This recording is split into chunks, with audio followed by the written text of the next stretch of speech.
I'm Dan Kurtz-Phelan, and this is the Foreign Affairs Interview. Russia's grand strategy is how to be itself in a world that's Western-dominated.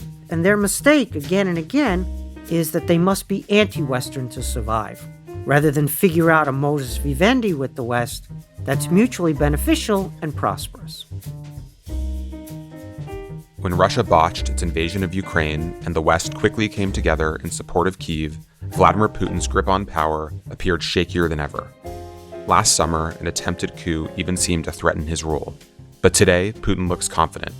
From battlefield progress in Ukraine to the coming American election, there's reason to think things are turning in his favor. The historian Stephen Kotkin joins us to discuss what this means for Russia's future and how the United States can be ready for whatever that future holds.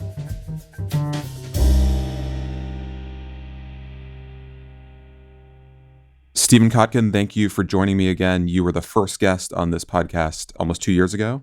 And thanks as well for the fascinating and extremely compelling essay you wrote for our new issue. The piece is called The 5 Futures of Russia. Dan, thank you so much for having me. It's really an honor. We will, of course, get to the essay, which attempts to look somewhat further into the future than most foreign policy analysis does. But I want to start by getting your sense of some more immediate considerations about Vladimir Putin and the state of his power, about the U.S.-Russia relationship, and about the war in Ukraine.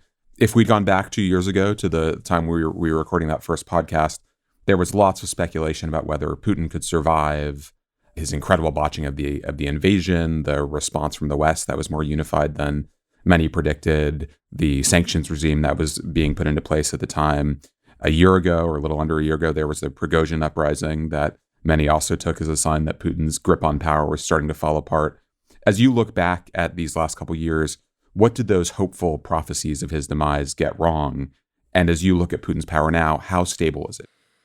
Of course, we're all geniuses in hindsight, and we have to be careful not to be smarter than we could possibly have been in circumstances a couple of years ago. I've been saying for years now, before 2022, that the regime is hollow but strong. There's an inherent hollowness and brittleness to the regime. Its grand strategy is a dead end. And yet there's tremendous strength in the regime, repressive power, ability to extract resources and therefore foreign currency and float the regime's ambitions, but also the absence of a political alternative. The most important thing about authoritarian regimes is that they can fail at everything. They can mismanage a war. They can even lose a war. They're not losing, but they can, as long as they suppress political alternatives. And if they succeed at suppressing political alternatives, it doesn't matter how bad they are at all the other things. And so Putin has devoted himself, heart and soul, to suppressing political alternatives. And unfortunately, he's been wildly successful. We're partly complicit in this. We take regime change off the table. We say, oh no, we're not going to foment a color revolution. We're not going to support covert operations to undermine the regime. We think it's excessively escalatory. There are some other reasons. And the problem with that is that they blame us anyway. So we get charged for the crime, which we don't actually commit. So we don't put the kind of pressure on these regimes that they understand, which is the survival of their regime. That's the number one issue for every one of these regimes. And so if you're not pressuring the regime sufficiently, the regime feels it can get away with murder. Now, having said that, every day is existential for a regime like that. That's what I mean, that it's really strong but hollow. It's brittle. Anything can happen, triggering a cascade. And so one opposition figure, one opposition party, one big gathering of Falun Gong, one viral post on social media, on Telegram channels, or breaking China's firewall, monopoly on the public sphere, and they get thrown into a tizzy. So what does that tell you? That tells you that's the space in which we have to play, and we don't play sufficiently, in my view. You have a great line in the piece, and I'm quoting you here. Putin styles himself as a new czar, but a real czar would not have to worry about a looming succession crisis and what it might do to his grip on power in the present. Putin does. That is partly why he must simulate elections. Last month, of course, Putin had a, not exactly fully staged election, but a rigged one, certainly not a fair election. Choiceless. We call election. it choiceless in the piece. A fake election is kind of when, no matter what the results are, you just falsify them. So you could be voted out, but you falsify. That sometimes precipitates, for example, mass demonstrations because people assume that the results won't be falsified, and when they are falsified, they can get angry. So they're capable, certainly, of falsifying, but what he did was just make it choiceless. Those people who either oppose the policies of the regime, for example, the war in Ukraine, or oppose the regime itself, were not permitted to stand in the election. That's how it became choice. Of course, Navalny was killed or died, if you prefer, in the Arctic Circle prison camp in February, about a month before the election was held. That was the one political alternative on the horizon that was genuine that he feared. And now, unfortunately, Navalny is dead, and so that alternative doesn't exist as a person who could replace Putin. People often ask me, why don't we just try to assassinate Putin and make the problem go away? And the answer is that that's not how democratically elected rule of law regimes ought to behave necessarily towards international adversaries. But even taking the moral considerations out and the legal considerations out, you don't necessarily know what you're going to get instead. And so for me, it's Free France rather than Stauffenberg. If you know the 1944 attempt on Hitler's life, which failed, it came close, was very close, but it failed. It was organized by a group of military men in a conspiracy. It hadn't been the first time. That model, known as sort of shorthand as the Stauffenberg model, the attempt to assassinate the leader, is one way that you think you can solve this problem. The Free France model, which refers to de Gaulle and the government in exile and rallying the French nation against the collaborationist regime that was in place in France and the Nazi occupation. I think that second model fits more with our political, legal, and moral structures and has generally been more effective in the course of history. It's very hard, but opposing authoritarian regimes is not easy. Standing up to them is not easy. And so you need to have all the tools in the toolkit that you see history provides. When it comes to the war in Ukraine, I would imagine that Putin feels about as good about his prospects there as he has since those first days after the invasion. That's true even with the aid package that President Biden signed after many months of delay. Do you sense that Putin's objectives have changed at all in Ukraine? Have those shifted over time? What do you think he wants and expects to get out of the war at this point? Yeah, I'm different from many other scholars and commentators in I don't actually know what Putin thinks. I have his public statements, I have the statements of his spokespeople, I have his actions, but I don't have lunch with him regularly. I didn't have dinner with him last night. I don't have the kind of access to the first echelon that actually I used to have. Whether it was the prime minister or the defense minister, you could engage those people in conversation, sometimes even one-on-one. That's gone now. It's certainly gone for me, and it's been gone for a while, since the pandemic, let alone the war. And so we're guessing about his objectives. Sure, we have intercepts, electronic eavesdropping. Often we have electronic eavesdropping of people who are in the second echelon speculating about what they think is happening because they're not in the first echelon either. And then, of course, Russia puts out disinformation and all the things that you know better than I do, having been on the inside in our government. So let's just take what I think would be uncontroversial. Every war of maneuver, when somebody attacks, If they don't win a victory right away, it gets transformed into a war of attrition. And a war of attrition only has two variables: the will to fight and the capacity to fight. And if you maintain your will to fight and your capacity to fight, and you erode the other side's will to fight or capacity to fight, you can win a war of attrition. We don't bomb Russia's production facilities. We don't bomb their capacity to fight. Their missile factories are producing 2.5 times, or maybe even more than 2.5 times as many missiles now as they did pre-war.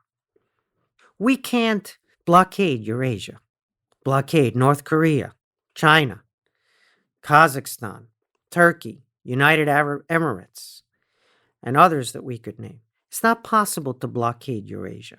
And opportunism is really powerful, including in international arms trade or dual-use products. So even if you regain territory, Dan, even if you move forward on the battlefield, even if you destroy X number of tanks, the issue is, how many more tanks can they produce? And if you can take out 100 tanks, but they can replace them, you're not actually winning. And I wouldn't want to be in a war of attrition against Russia. Putin doesn't care about the number of casualties. We don't want to bomb their facilities because President Biden correctly does not want World War III. I support him in that policy.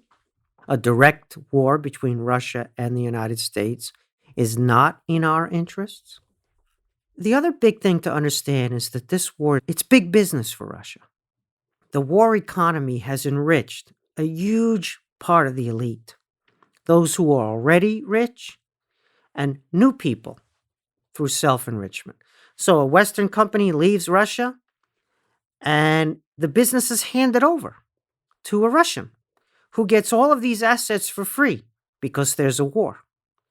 And so who wouldn't support that level of self-enrichment? At the lower ends of society, you have people whose job prospects and life prospects are not great. So the state comes along and says, you fight in Ukraine, and we'll give you 7 or 8 or 9 times the median wage. If they die in the war, the family gets $90,000, equivalent in rubles, which goes a really long way in the Russian provinces. So the war is a business at the top end and at the lower end. So they're recruiting 30,000 cannon fodder soldiers a month. That's 350,000 soldiers a year without a mobilization, simply because it's just so much better opportunity for those people in the Russian provinces bereft of other opportunities. Sure, some of them are forced in, some of them are there reluctantly, many of them want to desert. Don't get me wrong. I know what's going on, but it's amazing the degree to which they've succeeded, the Putin regime has succeeded in making this into a successful business and social mobility plan. I want to ask you to assess the Biden administration's response to every stage of this war since early 2022, but I'm curious, as you look at its strategy, in what ways does it reflect a correct or accurate understanding of Putin and of Russia? And in what ways do you think they've misunderstood Russian intentions and possible reactions? There was debate inside the administration. There were different points of view. Not everyone was on the same page. And my understanding, I'm not part of the Biden administration. I actually have never served in government. I have had a number of conversations with people who are on the inside at their request. And this is what I take away. We've won 4 colossal victories in Ukraine. Ukraine's defense of its sovereignty, the very beginning of the war. Rallying the West, NATO, and all of our partners, including the first island chain partners in East Asia, in ways that people were saying was no longer possible. NATO was brain dead and everything else. So tremendous revitalization of the West, which is an institutional matrix, not a geographical concept, and includes all of our partners and allies. That's the second big victory. Third big victory, humiliating Russia. Not a strategic defeat imposed on Russia, but a humiliation of Russia. Clearly, Russia was corrupt, incompetent. Putin was no strategist. All of that was revealed. And then, of course, Europeans discovering that their dependence on Russia for gas might resemble their dependence on Chinese markets and trade with China as well.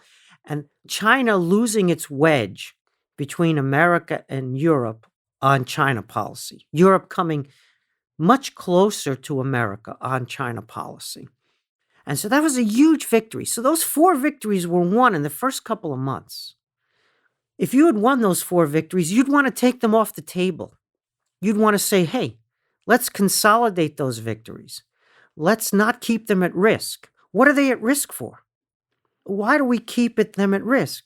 For the Sea of Azov or for the wrecked and ruined Donbass. Now remember, Ukraine is doing the fighting and dying. So clearly, if they believe that they want to get all of their territory back and they want to impose war crimes tribunals and reparations on Russia, it's hard for you as a non-combatant, merely a supporter under international law of someone's self-defense. It's hard for you to dictate policy.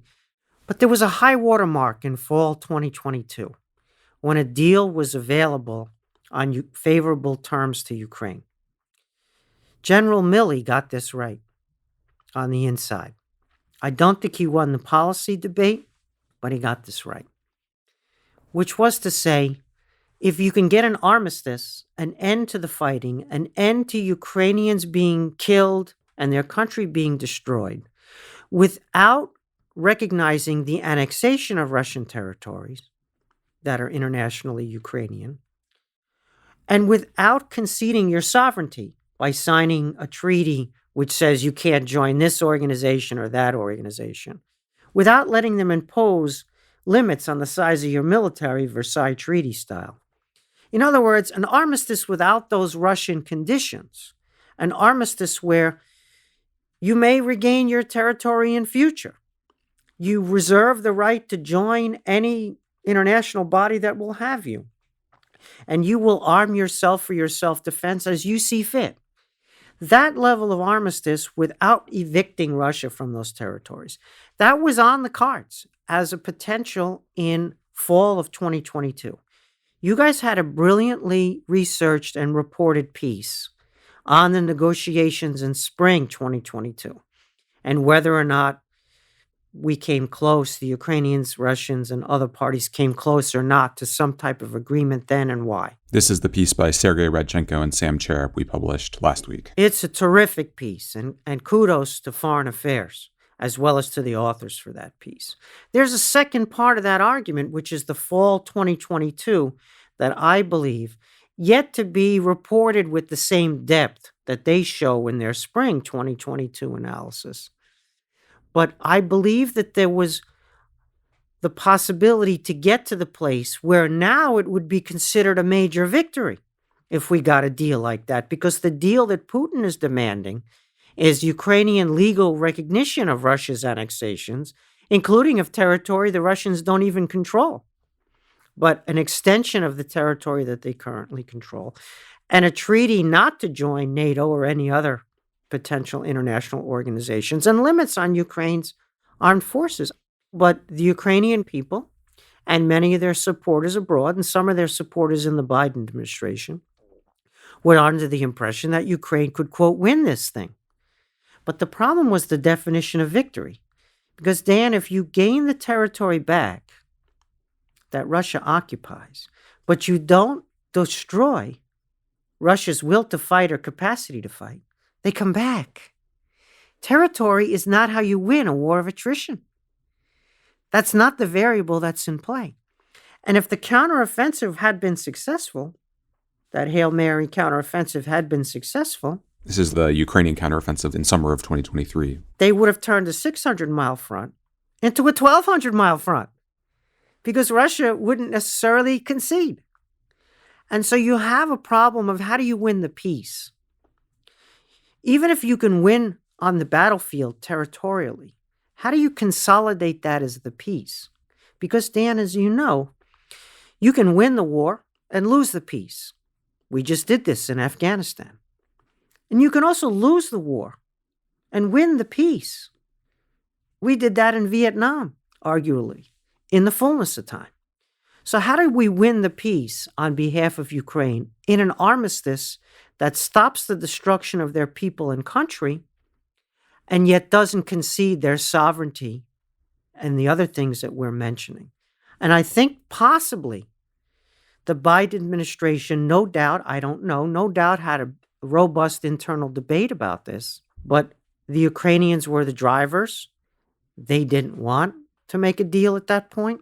And whoever in the Biden administration supported this, the pressure was not applied to Ukraine, clearly.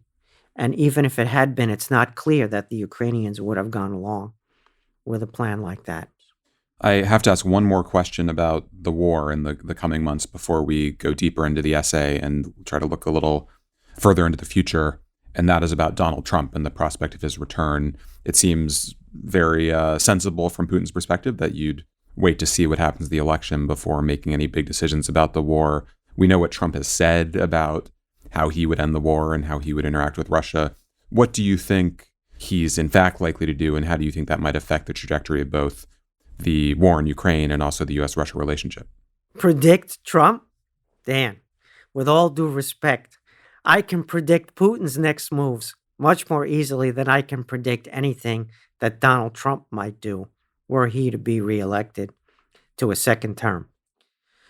The challenge is not Trump. Whatever one thinks of him, his presidency, the institution of the Republican Party today, whatever side one's on in those debates, and those are important debates, don't get me wrong, there's a bigger issue here, which is what are the American people committing to?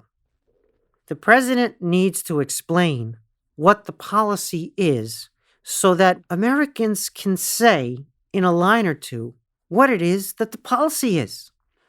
Foreign policy in a democracy has to be understood by the voters. It has to be clear as day what it is that they think we're doing.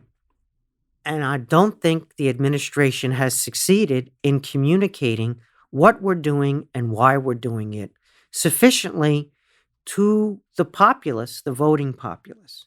That provides an opportunity for someone else to define it on your behalf. Maybe even being susceptible to Russian disinformation campaign and using that as their talking points. So sure, you can look at the useful idiots and lament their existence. You can even cry over those on our side mouthing Russian talking points. We're a free and open society. That's our strength. My lament is, where is the clarity on the policy? That's really necessary. We're far from that. We'll be back after a short break. Did you know that Foreign Affairs has an app? Customizable settings allow readers to listen to professionally narrated audio of articles, create playlists, save your favorite articles, resize text, read in night mode, and more. Just search for Foreign Affairs in your app store and start reading wherever you are. Download the app today.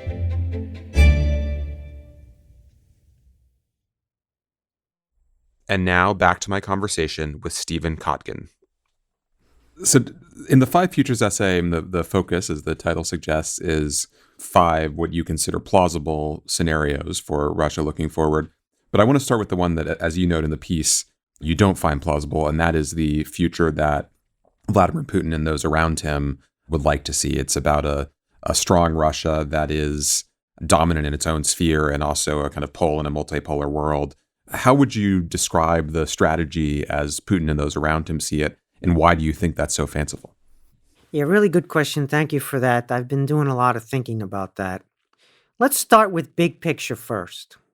So the American-led international order, warts and all, its achievements plus its shortcomings, was vulnerable in 3 places territorially. This was not a secret. You didn't necessarily need a globe.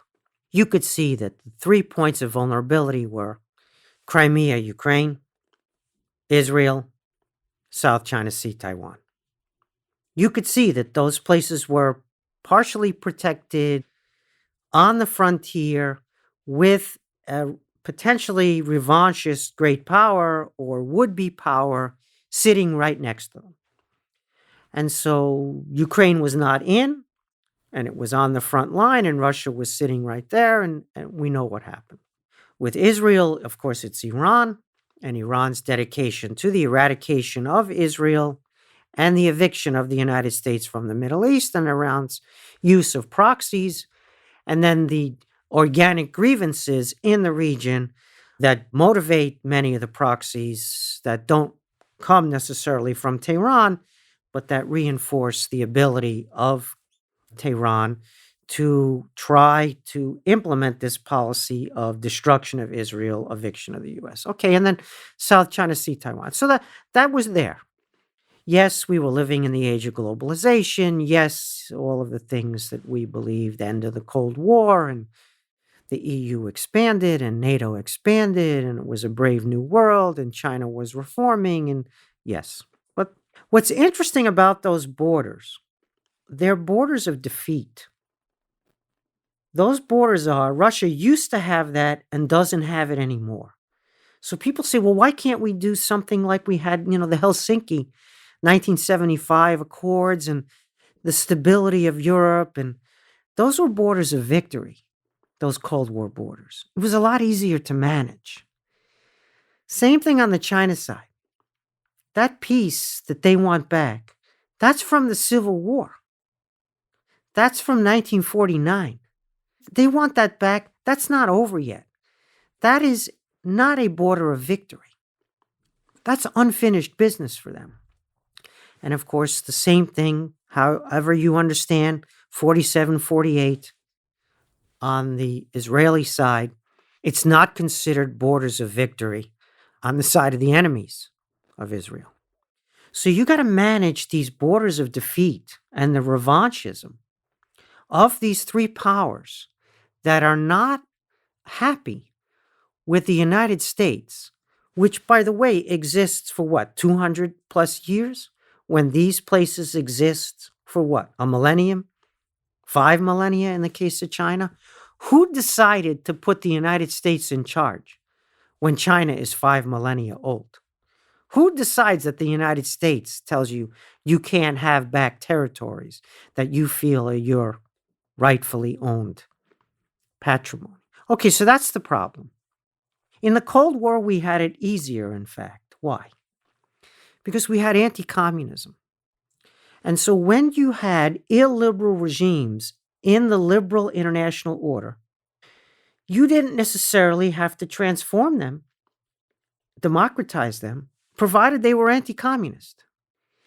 They could be nasty as hell, but if they were anti-communist, they were yours. It was quite the device. Now we have a liberal international order. What's the place of illiberal regimes? What place do they have in our created and still dominated international order? Do they come in on our terms or do they come in on their terms? We don't have the instrument, the anti-communist instrument. Sure, the anti-communist instrument had a lot of downsides. We don't need to discuss our support, for example, for apartheid South Africa because they were anti-communist. And in many ways, having anti-communism and nasty regimes on our side also compromised our values, and some of those regimes maybe we shouldn't have been supportive of. I'm not saying it was all hunky-dory. History is, as you know, messy. But nonetheless, we don't have that tool anymore. And so what do you do with Iran? What do you do with Russia? What do you do with China? If they don't want to be subordinate to your liberal international order, what are the terms of your interaction with them? I submit we haven't figured that out, Dan. I submit that that's still an open question. We don't know what to allow, how to interact with illiberal regimes in the liberal international order in ways that are effective. So now we got the Russia problem. And so Russia's self-understanding, just as you pointed out, is a world unto itself, self-sufficient, a special civilization, Eurasianism, Slavophilism, orthodoxy, traditional values, a pole in the multipolar world, dominant in its region. And here are the problems with that future and why in the essay in Foreign Affairs we call it continental cul-de-sac. It's because they've tried it and it's failed multiple times. Tsarist Russia dissolved, was lost. Yes, the Soviet Union put back, and as a result of World War II, put back even more of that continental imperial contraption. But that's gone too. And now Russia, with the exception of Kaliningrad, that enclave that used to be Königsberg, where Immanuel Kant was born, with that exception, they're farther from Europe than at any time since Peter the Great, and Baltic Sea is a NATO lake and everything else that you know. At the same time, their neighbors don't want a part of this Russian world, of this Russian pole. And so what is it that's attractive? Russia's soft power attractive? Their main export, as we write, is both oil and gas on one side and talented people on the other. What kind of model is that? They're a commodity export with tech wasteland at home. Their high-tech private sector is in Tel Aviv. Russia no longer even has a machine tool industry. This is astonishing. The Soviet machine tool industry was immense. It was colossal. People say the Soviet Union was an economic midget. They don't know what they're talking about. They had a colossal military-industrial complex supported by a huge machine tool industry. Mao had no military-industrial complex to speak of for most of his rule. He was dependent on Russian machine tools. And now look the other way around. Russia's entirely dependent on China for machine tools. And so you have burned every bridge to the west. You have little to no soft power. You've lost the whole new economy to emigration or expulsion. You are dependent ever more so on the good graces of the Chinese, who look down on you as a failure. What kind of pole in a multipolar world are you? Well, the Russians say we speak on behalf of global humanity. I got news for you. Russia does not speak on behalf of global humanity. You can go ask them. The Russians, sure, they provide lots of covert activities, mafia-like activities for autocratic regimes in the Sahel and elsewhere. They're great at spoliation. Yes, they're great at corruption if you want to be a corrupt regime. But as a sustainable model going forward, where they are a pole in a multipolar world, their world has shrunk and is shrinking and is brittle, and they have few friends who are real friends rather than opportunistic friends. It's certainly Russia's present under Putin, but it's a cul-de-sac in my view, and therefore it's a delusion. They burned all their bridges to the west and then accused the west of the arson.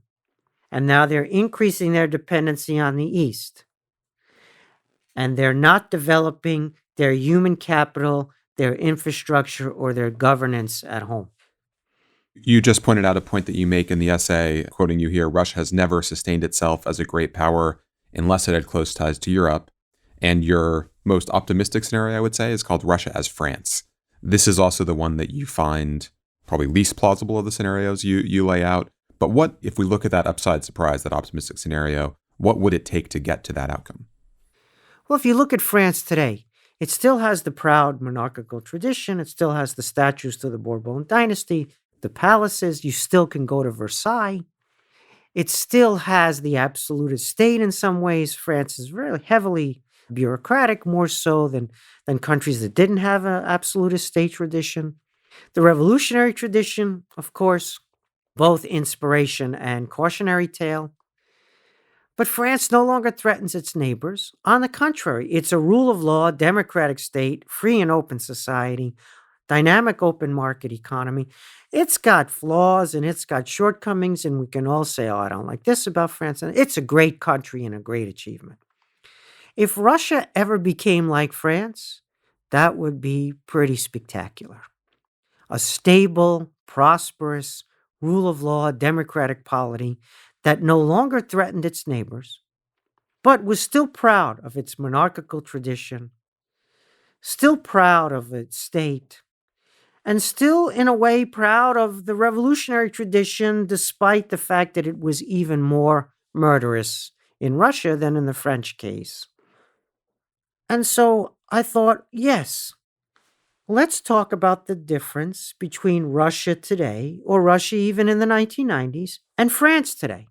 And if you think Russia can become democratic, okay, you explain to me how Russia could become France from where it is now. So that's why we've concretized that question. Many people are willing to sacrifice their lives to see Russia become a democracy. Many of your readers, your listeners on this podcast are what we would call dissidents or opposition figures or people who've been forced into exile or people who've been in prison because of their convictions that Russia could become a democracy. We understand that. We just need to build institutions. You can't say, oh, de Gaulle came out of retirement in 1958 and imposed the Fifth Republic, imposed the consolidation of French democracy after a lot of back and forth. De Gaulle came out of retirement in 58 after a whole lot of institution building, an impartial professional judiciary, an impartial professional civil service, a genuine legislature, a genuine competitive party system, free and open media. That's what you got to build, and that has to be built over time, and France took a really long time to get to where it is today. And I would see that, okay, France and Russia are different places. Don't get me wrong. I know the differences, just as you do. But of all the countries in the world, the one that looks closest to Russia, in my view, is France. And so I regard that as a good jumping off point to discuss the possible scenario of Russia becoming France. I don't exclude it at all. Since I can't predict the future, I can't say that it couldn't happen, because that would be predicting the future. But you have to tell me how it could happen, what would be the mechanisms, and then we could talk about the probabilities. I have less self-restraint when it comes to that prediction game, and I will say that the one scenario of yours that seemed to me most likely, if I had to bet, was Russia as North Korea, which, as you describe it, is domestically repressive, internationally isolated and transgressive, armed with nuclear weapons, and abjectly dependent on China, but still able to buck Beijing, which seems like you could kind of draw the straightest line from where we are now to a scenario like that. Yeah, can't disagree with that, Dan. It's kind of ridiculous to compare Russia and North Korea. Russia is 142 times bigger than North Korea. And there's all sorts of other differences that we could go into. And yet there's this uncanny phenomenon going on right now, where Russia's claiming to be a pole in the multipolar world, and yet it's becoming increasingly dependent on China. And China is wary of excessive Russian dependence on China. We think China would love Russia to be 100% dependent on them. But then, Dan, you're responsible. It's on your shoulders then. In other words, if it's a basket case, it's then your basket case.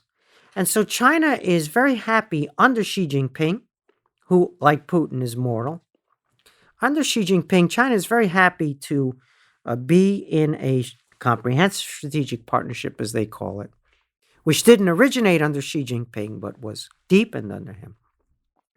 They're very happy in their joint project of bashing the West, reducing Western power in their mind, and making the world safe for autocratic regimes.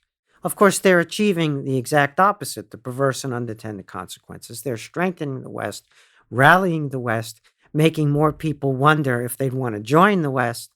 Remember, Russia and China, all power is relative. And if they have problems, shortcomings, they hit a wall. If the West also hits a wall, if the West is decadent, in decline, defeating itself, undermining itself with the assistance of China and Russia can muddle through no matter how deep their problems are.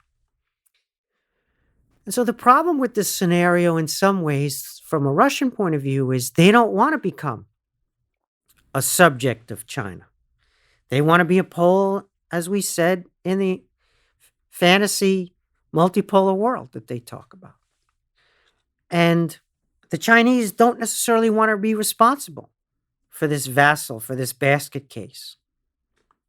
But that's the direction both are moving in, through the opportunism of opposing the West in ways that I believe are galvanizing the West and undermining their positions, right? If you had to award the Olympic medals for Western fortification, gold would go to Xi Jinping, silver would go to Putin, and bronze would be up for grabs. On the North Korean side, you see that the Kim dynasty is abjectly dependent on China, and yet they can flip China the bird. Kim murders his half-brother, who's under Chinese protection in Southeast Asia, and gets away with it because China can't lose the Korean War. You see, if the North Korean regime goes down, the Korean peninsula is unified under South Korea, an American ally, with a treaty, a mutual defense treaty with the United States. And MacArthur not only gets to the Yalu, he stays there and is not pushed back. And in the fullness of time, Mao, having sacrificed 7 figures of Chinese lives, loses the Korean War. And Xi Jinping goes into the history books as the guy who lost the Korean War in the fullness of time. So he can't do that. He can't let that happen in North Korea. And so the Kim dynasty knows that. Just like you and I are talking about it here in the studio at Foreign Affairs. Well, if we know it, he knows it. And Russia is beginning to show potential signs of this similar behavior. I want to come back to some of the U.S. policy questions that you raised early on and that you raised in the piece. You very strikingly note here, as you have in past essays and past talks, that, quoting you, over the course of multiple presidential administrations, Washington has learned the hard way that it lacks the levers to transform places such as Russia, and for that matter, China. Yet at the same time, you've made this point about the value of making Putin feel uncomfortable and of, suggesting there is another path. You have a really intriguing passage in the essay about being pro-Russian and anti-Putin, about making clear to the Russian people that there are ways back into international society or a U.S. relationship beyond what it seems possible now. Talk about the slight tension, I think, between those points and what you think is possible when it comes to encouraging both that sense of insecurity on Putin's part, but also that sense of possibility among everyday Russians. So Russia is European, Dan, but it's non-Western, because Western is an institutional matrix, right? It's rule of law, it's real elections, it's a market economy, it's a free society. That's Western. Russia is European culturally, but not Western. It's non-Western. Japan is not European, but it's Western. It's institutionally Western. And so the West is not a cultural or a geographic term, but Russia is non-Western. And so figuring out how to be non-Western and have a relationship with the West has been too difficult challenge for too many Russian regimes over a really long period of time. To be non-Western is not necessarily to be anti-Western. You can, for example, be yourself and still have relations with the West. The idea that you must be in antagonism to the West at all times and at extreme levels is only the case if you're a brittle authoritarian, if you're an illiberal regime in a liberal-dominated international order. So Russia's grand strategy is how to be itself in a world that's Western-dominated. And their mistake, again and again, is that they must be anti-Western to survive, rather than figure out a modus vivendi with the West that's mutually beneficial and prosperous. Okay, so that's from the Russia side. What about from our side? So we're going to have to talk about Cold War for a second here. I know we're all tired of these arguments, meta arguments about are we in a Cold War or not in a Cold War. Between great powers, Dan, there are 4 policy options. You study history, and we could talk for another 3 hours about every historical case. I'd be happy to go into the details. There are 4 options. One of them is hot war. I think we can all agree that hot war is not a good option between major powers. 55 million dead in World War II, which was a multiple of World War I.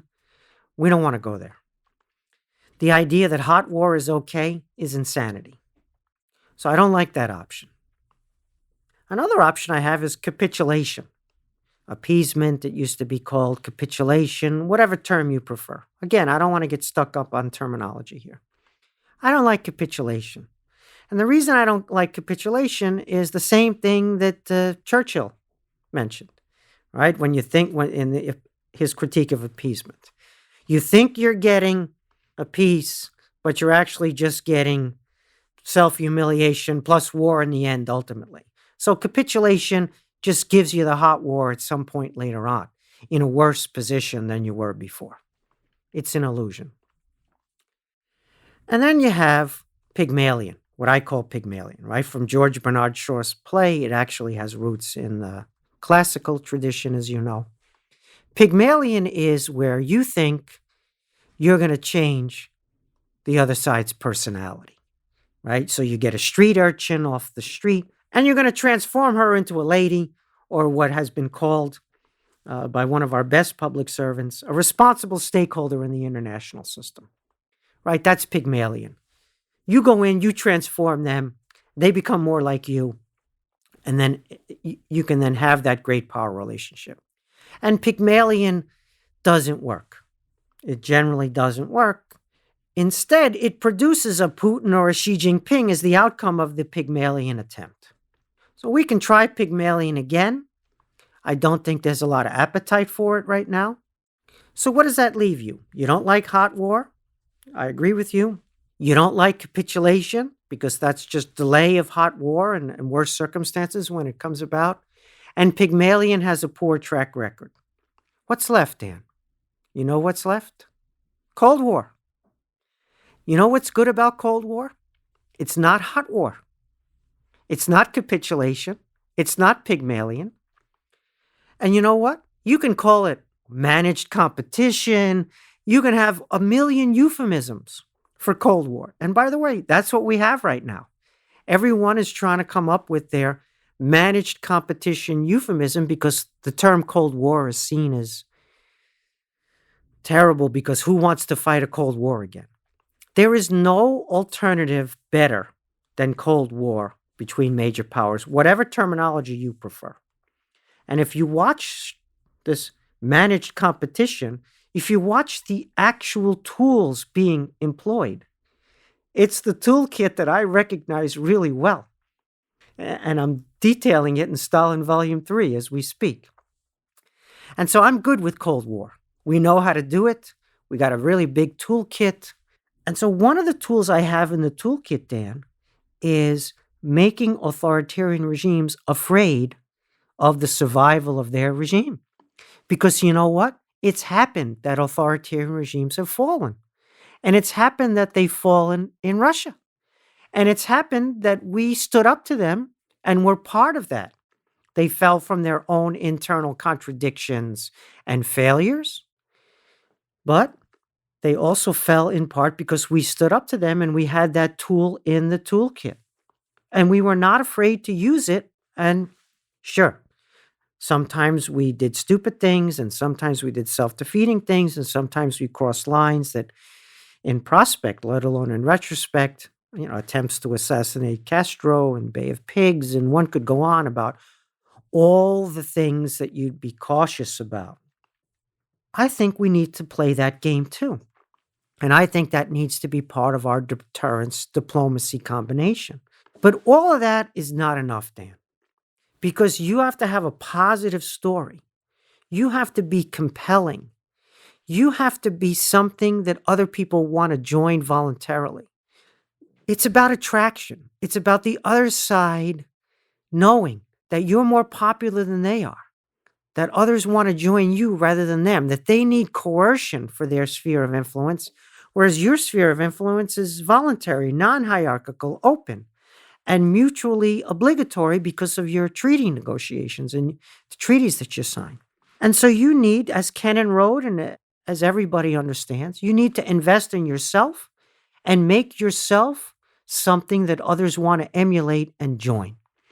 There is much more in the essay than we have time to get to here. It's called The 5 Futures of Russia. Stephen Kotkin, thank you for joining me for a third time on this podcast and for this piece, as well as all the other fantastic essays you've done for Foreign Affairs over the years. My pleasure.